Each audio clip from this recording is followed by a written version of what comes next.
Number 1, boy on a floor. Number 2, Boris Johnson's phone ends up in his pocket. Number 3, Matt Hancock's aide gets, quote, punched, end quote. 4, no, he wasn't. 5, oh, well, the woman's lying anyway.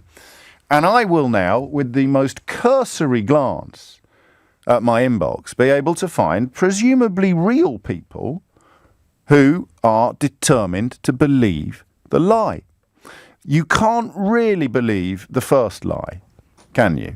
Because you've seen the footage now. You've seen the evidence of your own eyes and ears. So you know that he wasn't punched.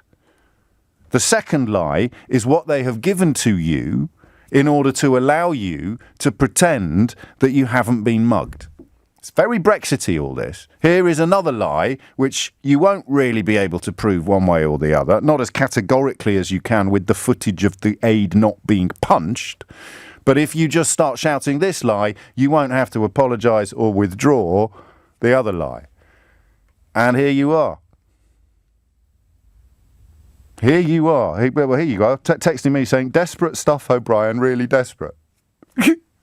So you got lied to about the punch, and now you've been lied to about the photograph, and you're so desperate to cling on to the idea that these people aren't mugging you that you think I am somehow relevant to your own mental gymnastics, let alone important to your mental gymnastics. But that's what you've been reduced to. And I don't get it anymore. You're not going to like this either, but it reminds me of the anti-Semitism in the Labour Party and the desperation to deny the most obvious of evidence, because the alternative is to admit that that scarf that you've got round your neck involves blind tribal loyalty to somebody who doesn't deserve your loyalty or your trust. So I have spent the last 4 years staring at people's claims that this is a smear or that this is made up or that this is a media conspiracy, when the evidence is there. It's clear. It's categorical. But admitting it would, of course, diminish the messianic status of your hero. And now on the other side of the political divide, the most incontrovertible of evidence that X happened, and you are so desperate to keep that scarf tied around your neck that you are now arguing that it didn't. I would love you to ring me and tell me how they managed to do this to you, but I accept that that's probably too big an ask. If you're there furiously retweeting this absolute nonsense, a made-up story that can't even get the name of the hospital right. My friend is a sister at the hospital or something like that.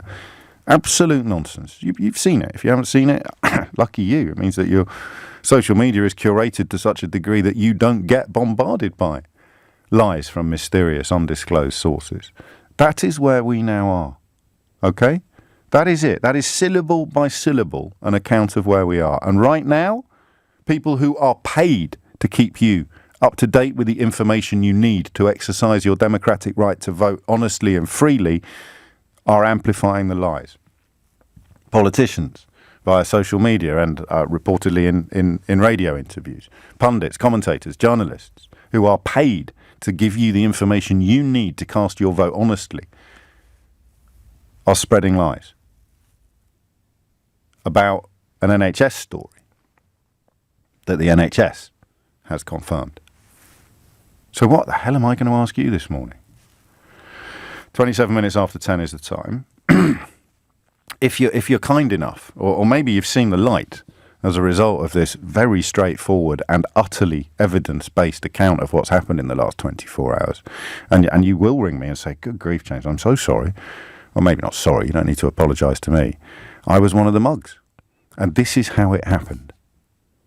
Is it as simple as I suggest? Is it just a desperate desire to cling to the notion that your cult leader deserves your loyalty? So any evidence, and this is the Brexit cult, isn't it really?